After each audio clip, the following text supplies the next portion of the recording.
Hello everyone, Pally here. Welcome back to Path of Exile 2. Welcome back to the 0.5 season, the Runes of Elder. We are doing our follow-up video for our first build showcase. We showed off the Lightning Wyvern, the Oil Barrage Wyvern, about a week and a half ago on the channel.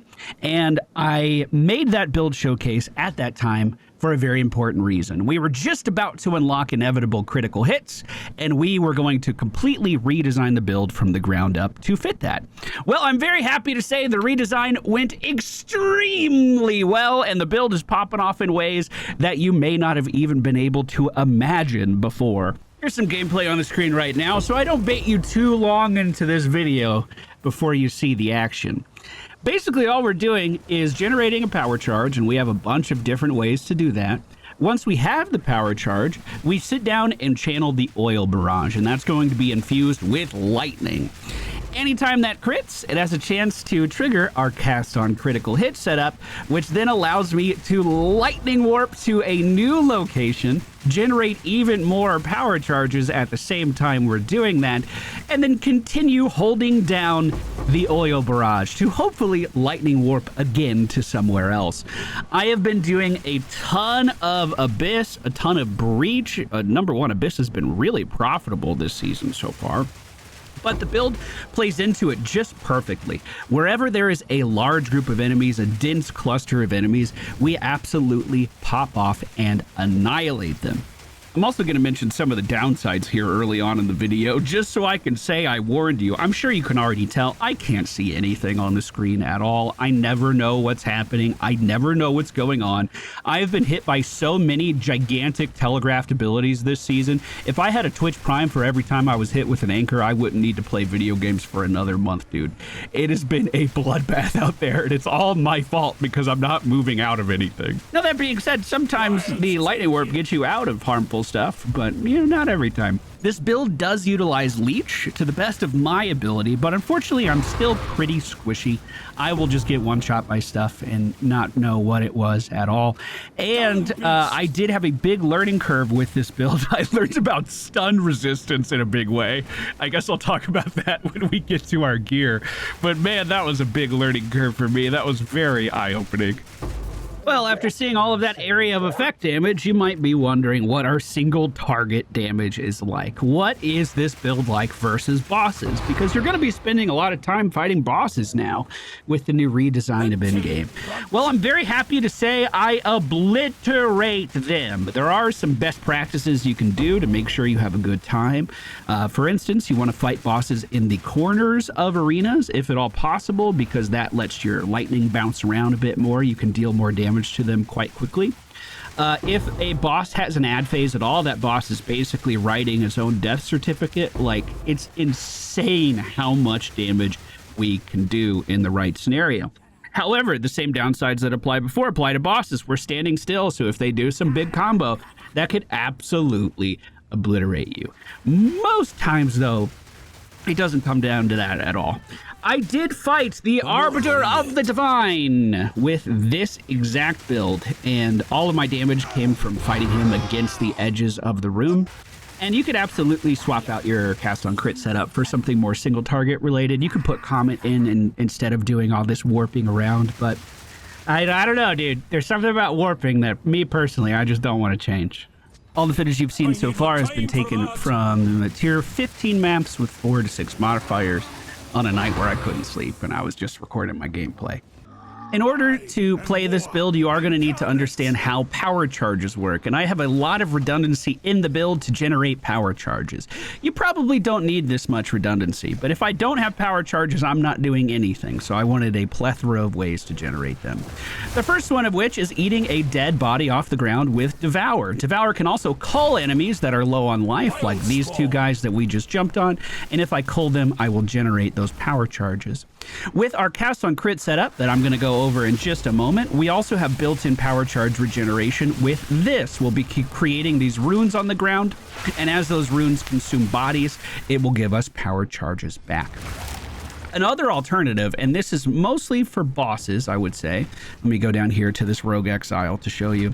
Another alternative is to simply start swinging with your auto attack, and we have a setup where we can then jump in as a werewolf to generate a power charge and immediately kill whoever we were fighting. The final way is by using Lingering Illusion. This is consuming a little bit of our spirit in order to do this, but every time we do a dodge, if an enemy attacks one of our clones that we create by dodging, then a power charge will be generated on the ground. This one is somehow the easiest way of getting power charges and the most infuriating way of getting power charges, because sometimes enemies just simply do not fight your illusions. Do you need all of these methods? No, I don't think you do, but having redundancy in the build just helps with it playing very, very smooth. Now, without any further ado, let's go over all of the abilities and supports that are keeping this build glued together. Up first is Rend. This is our dragon primary swing. Not something we use very often, but when we go toe-to-toe with bosses just before a Pounce, this is something we'll be dishing out if we need those power charges. To support it, we have Rapid Attacks, Life Leech 3, which does work with a unique in our build to help our energy shield stay a little higher, Embitter, and Freeze to hopefully keep those enemies at bay a little bit longer. Then for our Oil Barrage, this is the main bread and butter of the entire build. So much happens just by casting this. We have Fork into Salvo, which is really, really cool. I can't show you a great example right now because I don't have any power charges, but basically if we were power charged, we could shoot off a full duration Oil Barrage, consume our Salvo stack, so you can see here down at the bottom right, those slowly count back up from 0 to 6, letting you know when your Salvo is ready to go again. Well, if we're consuming a power charge, we can sit there and just continue to channel, and while we're channeling, that Salvo is coming back and repopulating, even though we're still sending damage from the last one, so you can keep chaining these back to back to back. We then put in Ricochet, Nova Projectiles, and Dominus Grasp to round off Oil Barrage.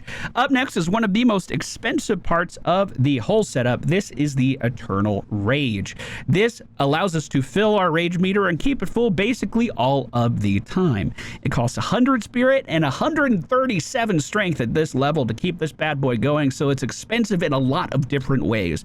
But the damage it brings to the build is undeniable, and it has a beautiful synergy with some passives on the tree, as well as a unique that we have equipped that I'll show you soon. Now, our cast on critical setup is so much fun. I'm so glad we decided to go down this route instead of, we potentially could have double cursed. We could have done some weird stuff with our build in the last one. It was very open-ended and I didn't pick a path. I'm so glad we picked the cast on critical path.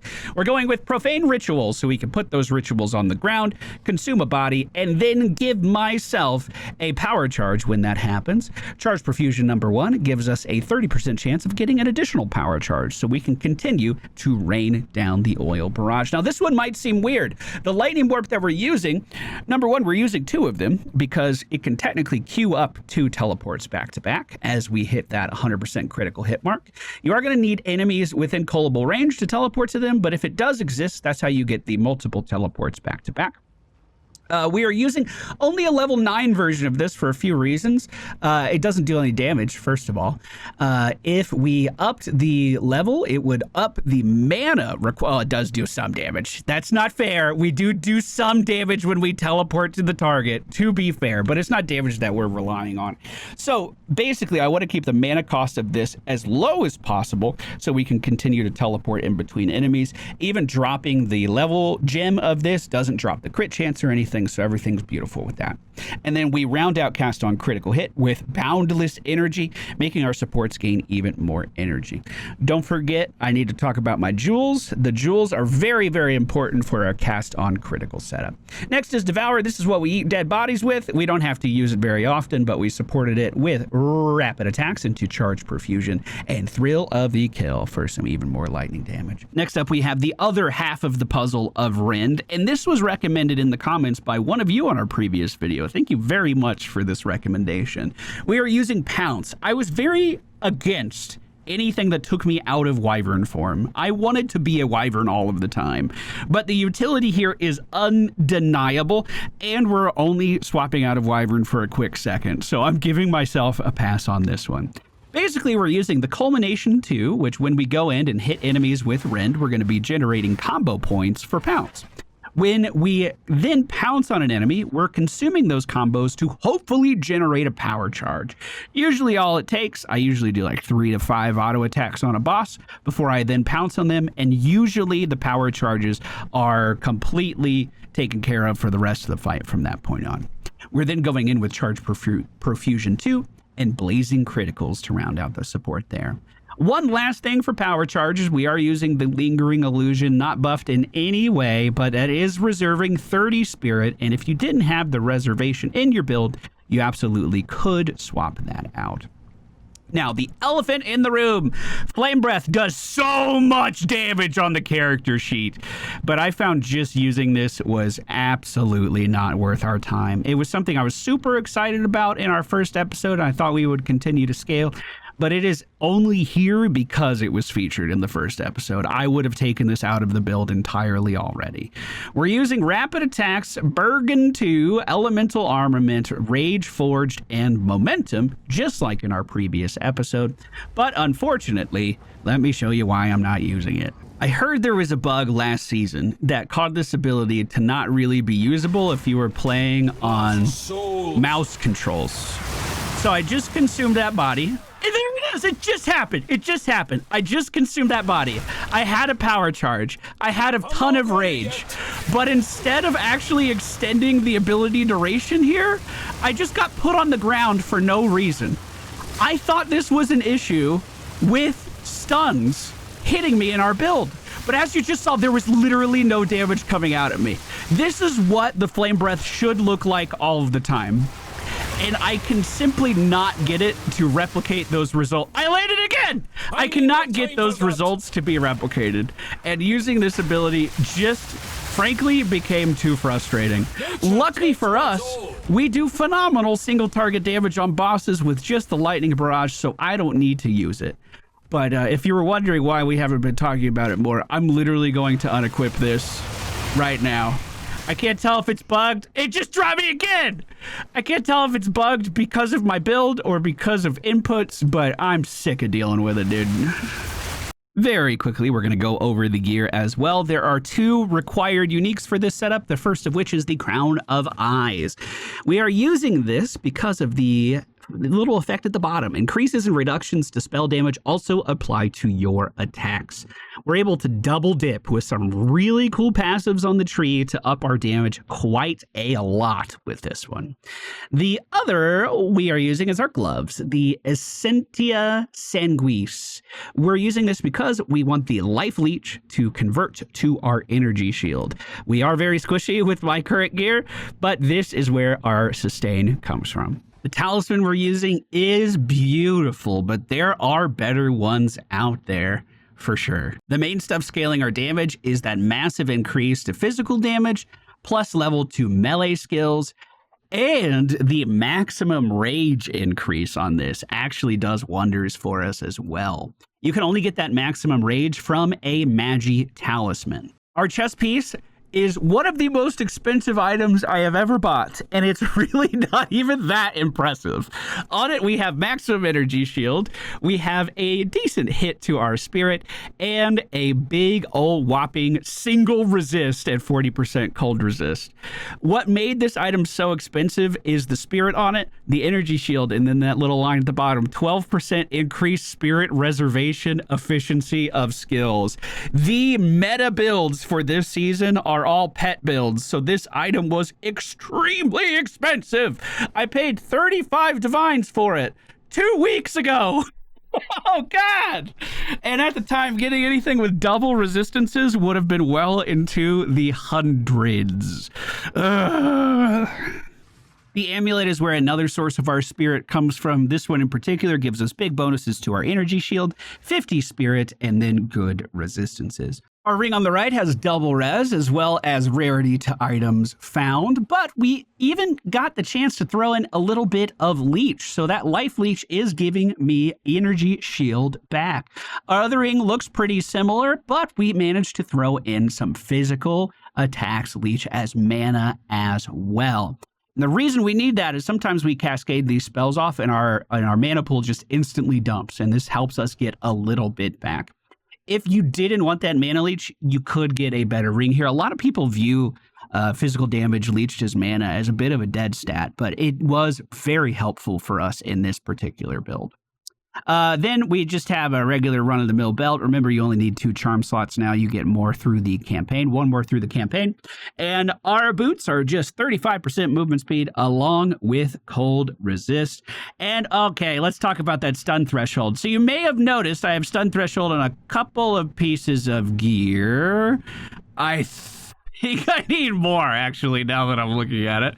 But I don't have any chaos resistance. I basically made a choice, and that choice involved grabbing chaos inoculation on the passive tree. We'll talk about this more in just a second, but basically I don't have to worry about my chaos resist because I'm immune to all chaos damage. The downside is I only have 1 maximum HP now, but we can make that work.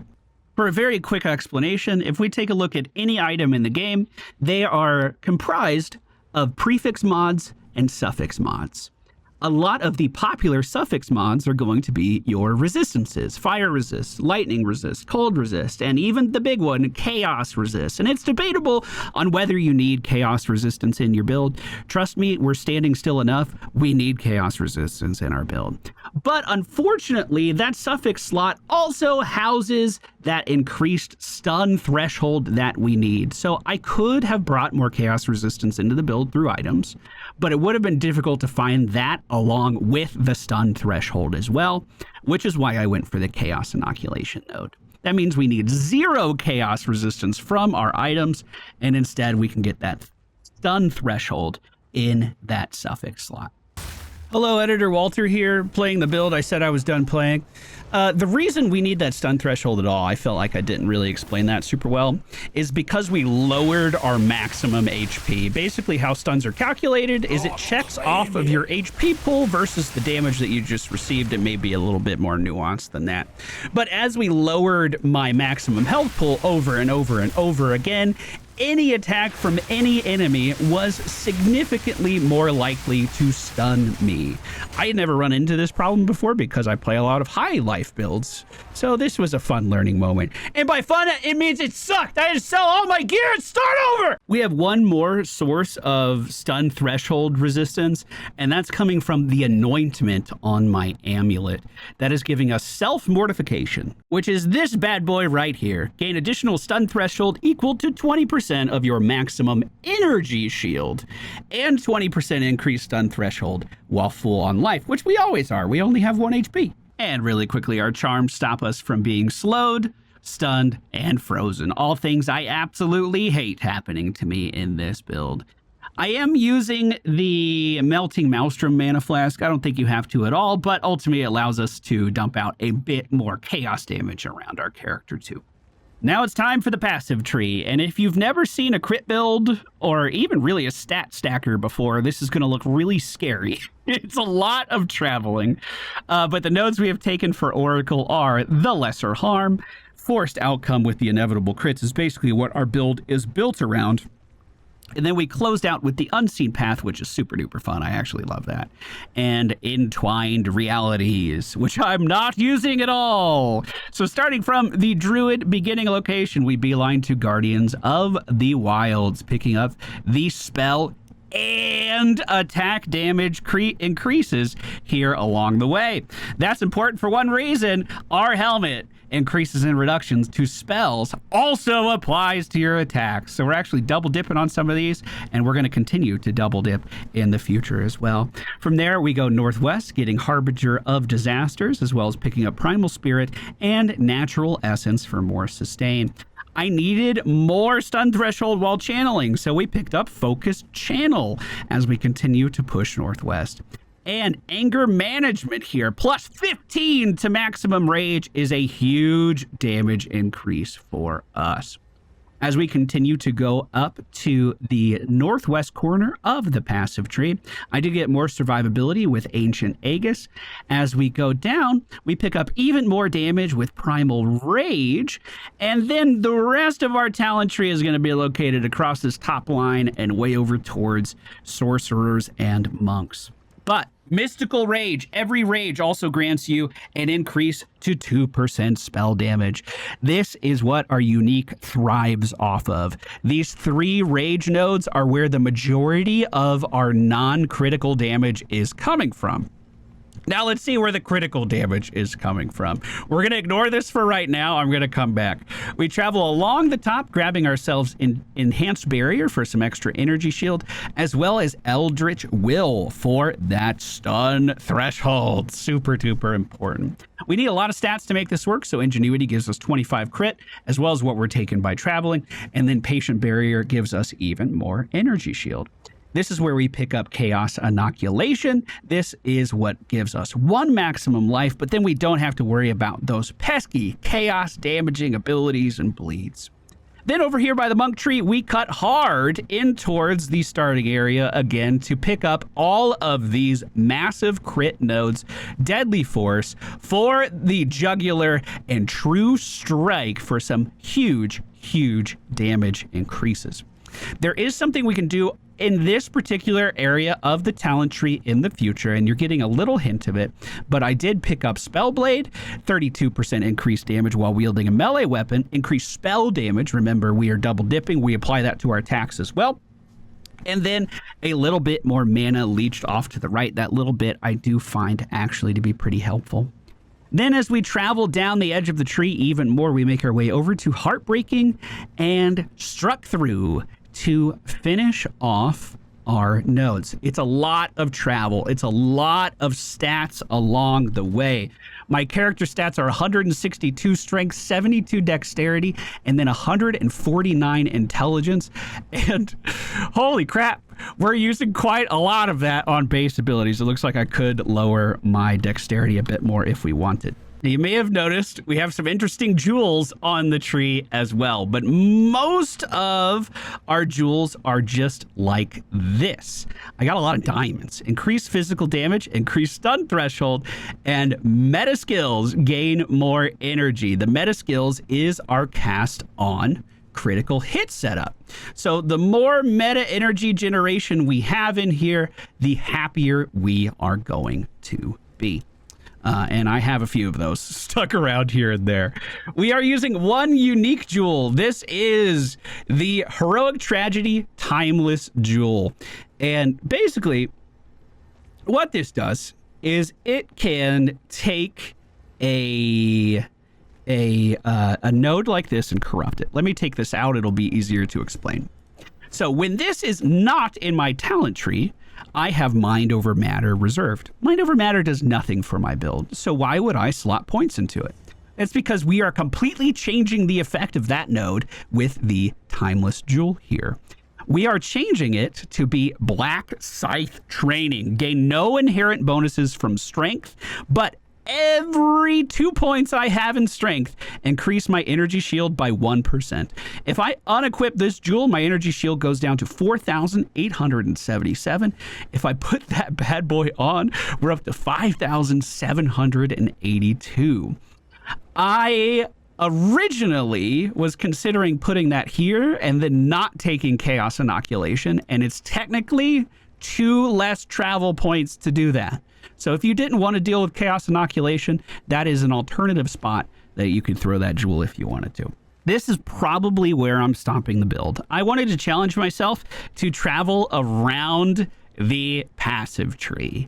So we started with Druid. My next character is going to be a sorceress or a witch. My character after that is going to be a monk or whoever else spawns over here. I think it is actually just monk.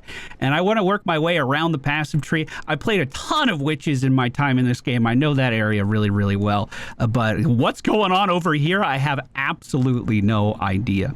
But that is not to say you can't take this character further if you wanted to, but it's gonna be expensive. One thing you could do is swap out this support gem in our oil barrage for another one that you can get on the currency exchange.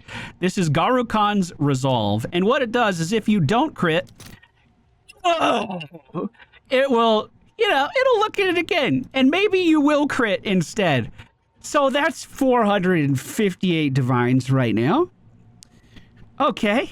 Another thing we could grab is this Against the Darkness Time Lost Diamond. This is a jewel that we would set into our passive tree, and I'll even show you where. But this jewel can roll a lot of different effects. We're looking for notable passives in radius, also grant +2 spirit. And this one's corrupted at 10 spirit, and it's going for 99 divines already. I believe the high roll on this is a +15. Yes, it is. A 14 is going for 1,111 divine. A +15 to spirit is going for 2 mirrors or 1. Man, this one's so good. Man, I wish I had a mirror sitting around. That one is so good. But yeah, dude, I'm not affording that. There's absolutely no way. What you would do with that bad boy, though, is put it right over here on the passive tree. I can kind of simulate what it would look like. I don't have the gem, right? So unfortunately, this circle is a lot bigger. The circle would extend to right about here to hit all of these nodes. So what you could do, if you do get yourself one of those gems that gives you spirit for every notable socketed in, is you just work your way around the talents here. And you could get yourself an extra 100 spirit relatively easily. Don't get me wrong, you would have to respec probably out of this whole left side here and then invest those nodes over here. But with that, you could do, funny enough, we're right back to where we were in episode 1 with this build. You have a lot of options. You could go up here and grab Whispers of Doom and give yourself a double blasphemy setup, and you would have just enough spirit to be able to fund that. Or you could do a cast on elemental ailment setup as well, along with your cast on crit setup, and potentially do something like this socketed with it. So you have multiple effects just popping off everywhere all of the time. I can't afford that, so I won't be doing that. But options like that do exist for those of you that are so inclined and want to push this even further to the next level. That being said, this is one of the best League starters I have ever played. I have had so much fun this season. Obviously, I am if I'm talking about playing every class in the game over the course of the next few months. If you guys enjoyed today's video, please be sure to hit that like button. I'd love to know what you think of the build down in the comments. If there's anything you would change to adjust it even more. Some of the changes in this video were left by viewers just like you, and I can definitely say it made the whole thing better. Thank you guys for watching. I'll see you again very soon.